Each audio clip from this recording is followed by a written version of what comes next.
Di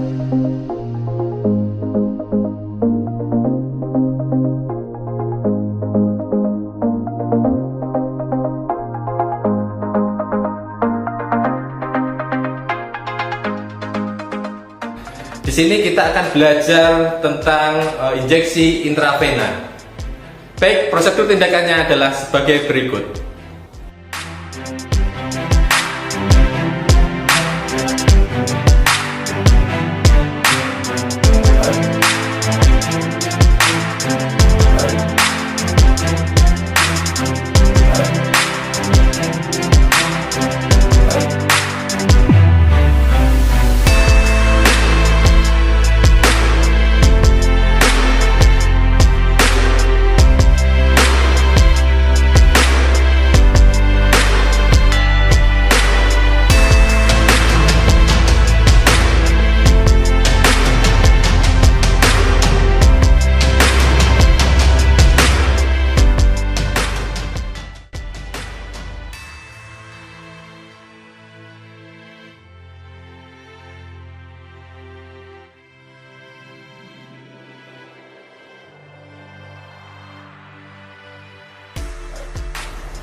Assalamualaikum Bapak, dengan Bapak siapa Jeh? Arif. Maaf Bapak, kalau misalkan boleh tahu tanggal lahirnya Pak Arif? 6 Januari 84 Mas. Baik, terima kasih. Berarti sesuai dengan update dari dokter, di sini saya nanti akan melakukan injeksi intravena untuk memasukkan obat, yaitu salah satunya adalah vitamin yang harus diberikan kepada Pak Arif. Untuk itu Pak, apakah bersedia Pak Arif? Ya, silakan. Baik, terima kasih. Saya persiapkan alat terlebih dahulu ya Pak. Ya. Oke, terima kasih.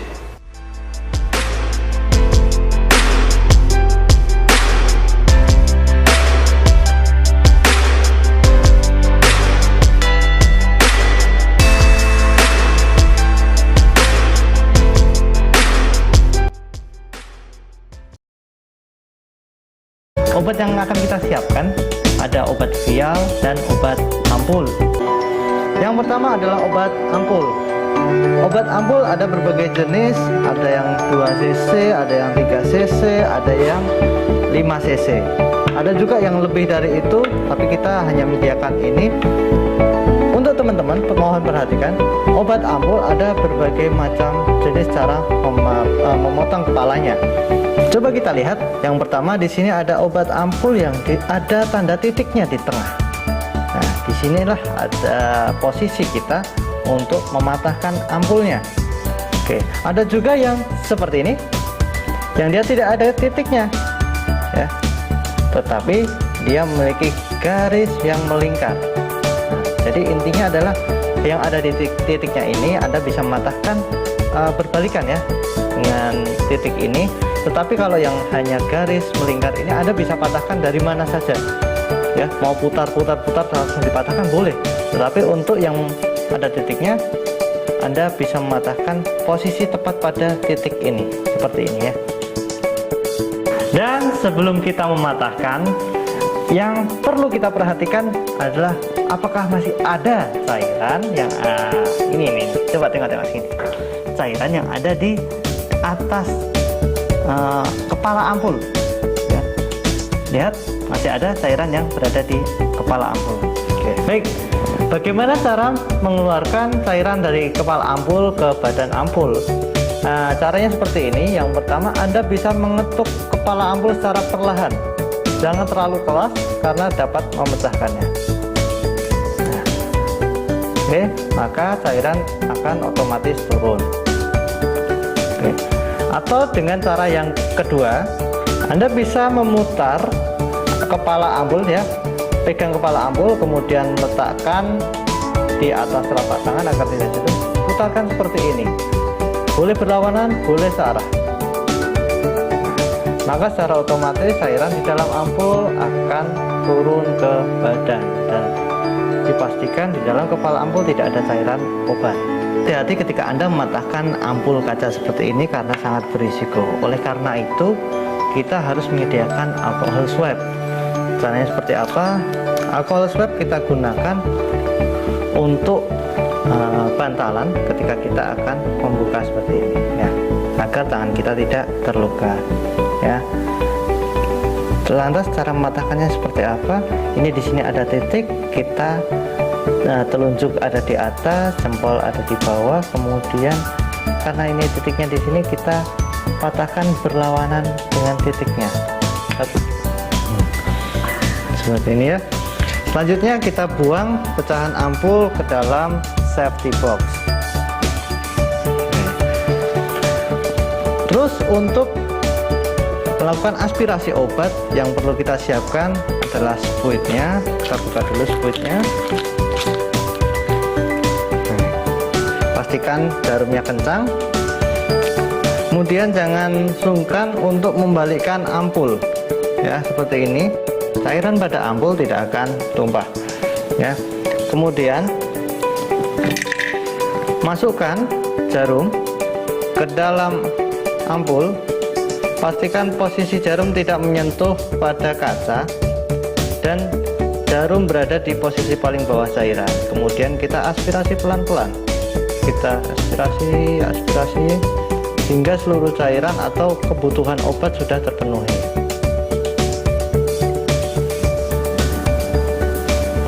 Teman-teman, jika kita lihat di dalam spuit yang kita ambil cairan tadi, masih terdapat udara atau gelembung udara yang terperangkap di dalam spuit. Bagaimana kita mengeluarkan kelebihan udara tersebut?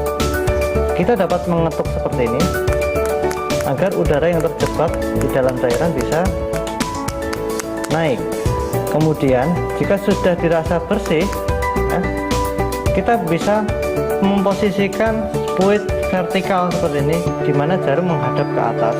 Kemudian kita dorong secara perlahan. Jangan sampai cairan di dalam spuit keluar. Nah, seperti ini bisa Anda lihat. Itu tadi apabila Anda menemui gelembung udara berada di dalam spuit. Namun jika saat pengambilan obat dirasa obat berlebihan atau cairan yang diambil berlebihan dari dosis, kita bisa mengeluarkan cairan dari dalam spuit. Bagaimana caranya? Kita posisikan spuit, jarum menghadap ke atas, kemudian kita miringkan, dorong secara perlahan, buang ke dalam bak cairan atau bengkok. Jika tidak terbiasa dengan satu tangan, Anda bisa menggunakan dua tangan seperti ini.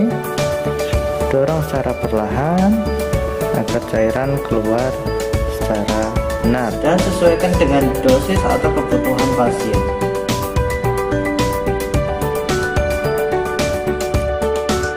Jika dirasa cukup, kemudian jarum yang sudah siap Anda kembalikan pada bak spuit dengan menutup jarum. Caranya seperti ini. Anda posisikan jarum menghadap ke bawah, kemudian pastikan ujung jarum berada di lubang tutup dan dorong secara perlahan, nah, seperti ini. Anda tidak boleh melakukan seperti ini karena ini sangat berisiko ketika jarum dapat menancap pada jari Anda. Jadi caranya bagaimana? Tahan di sini, balik, kemudian tekan perlahan, maka tutup jarum akan terpasang dengan sempurna. Baik teman-teman, selanjutnya kita akan menyiapkan obat vial. Obat vial ada berbagai macam, ada yang masih serbuk seperti ini, biasanya berupa antibiotik, ada pula yang di dalamnya sudah cairan. Nah, sekalian saja kita jelaskan bagaimana kita mengeluarkan obat yang berupa serbuk di dalam vial ke dalam spuit.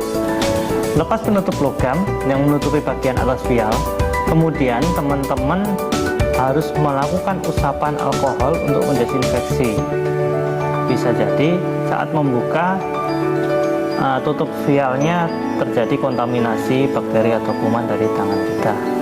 Oke, selanjutnya ambil spuit, ya, pastikan spuitnya yang sesuai. Saya mengambil dengan 10 cc.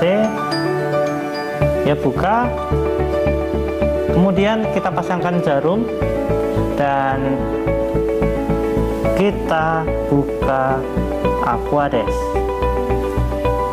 Aquades jika sudah seperti ini, maka seperti ampul tadi ya, Anda tidak perlu ragu untuk membalikkannya. Ketika sudah dibalikkan seperti ini, ya, kita bisa mengambil cairan sesuai dengan kebutuhan. Saya di sini mengambil kurang lebih 5 cc. 5 cc ya, bisa Anda lihat. Kemudian caranya, pastikan Anda memasukkan tepat pada karetnya. Jarum dimasukkan pada karet dan didorong perlahan cairan di dalam squid. Anda tidak perlu terburu-buru, pelan-pelan saja. Ya, ini, dan biarkan udara yang ada di dalam vial keluar ke squidnya. Nah, Anda tinggal mengeluarkan jarum, kemudian pasangkan kembali tutupnya agar aman. Setelah cairan masuk, kemudian Anda letakkan di telapak tangan, kemudian Anda putar seperti ini. Putar perlahan, Anda bisa membaliknya, putarlah kembali hingga seluruh serbuk di dalam itu berubah menjadi cairan atau tercampur dengan aquades. Ya, Anda bisa lihat di dalamnya sudah tidak ada serbuk dan sudah menjadi cairan keseluruhan atau sudah tercampur. Selanjutnya bagaimana cara untuk mengambil cairan dari dalam vial? Nah, posisinya sama, balikkan vial, kemudian udara jangan dibuang. Udara nanti kita masukkan seperti ini jarumnya. Nah, dorong udara, kemudian tarik jarum hingga berada di bawah cairan. Dan biarkan saja, maka cairan akan masuk secara perlahan ke dalam squid. Nah, Anda tidak perlu menariknya karena ada tekanan positif dari vial. Jika ada udara saat pengambilan cairan, Anda bisa melakukan cara seperti di awal tadi, ya. Posisikan squid dengan jarum di atas, vertikal, ketuk-ketuk perlahan, kemudian dorong, ya. Setelah diketuk kita dorong pelan-pelan saja, jangan sampai cairan keluar dari squid.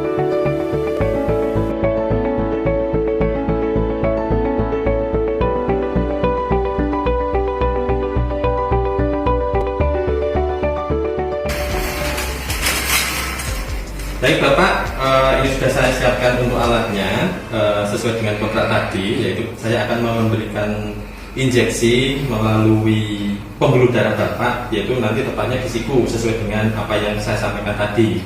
Nah, Bapak bersedia? Ya, silakan. Oke. Nah, Bapak mohon bantuannya untuk di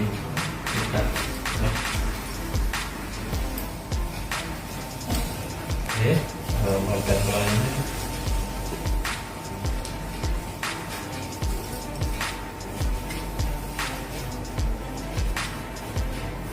Saya pakai spoon terlebih dahulu.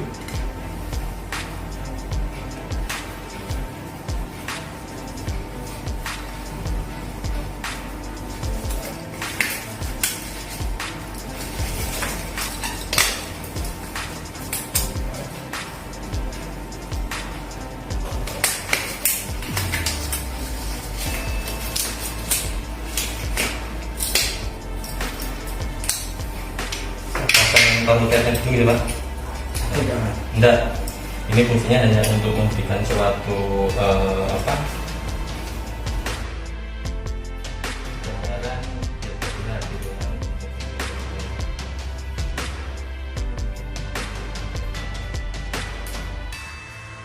Bapak ini nanti kalau misalkan terasa sakit jangan ditarik, tetapi tarik nafas supaya nanti nyerinya hilang.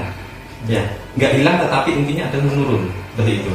Nanti dia tidak terasa terlalu sakit seperti itu, Pak. Oke, Bapak, siap ya? Saya lakukan injeksi terlebih dahulu.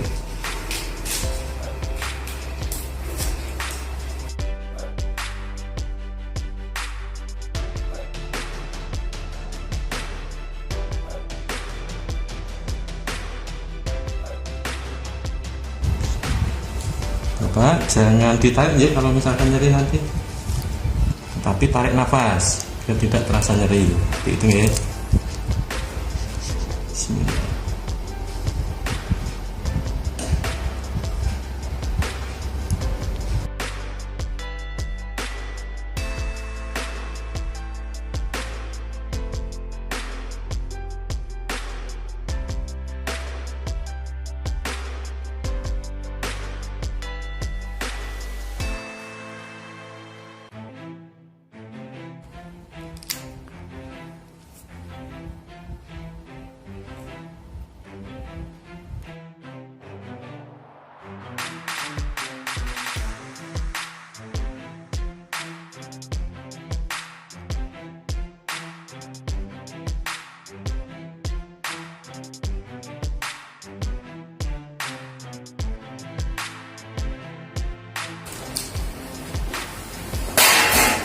Baik Bapak, ini sudah saya lakukan. Gimana Pak perasaannya?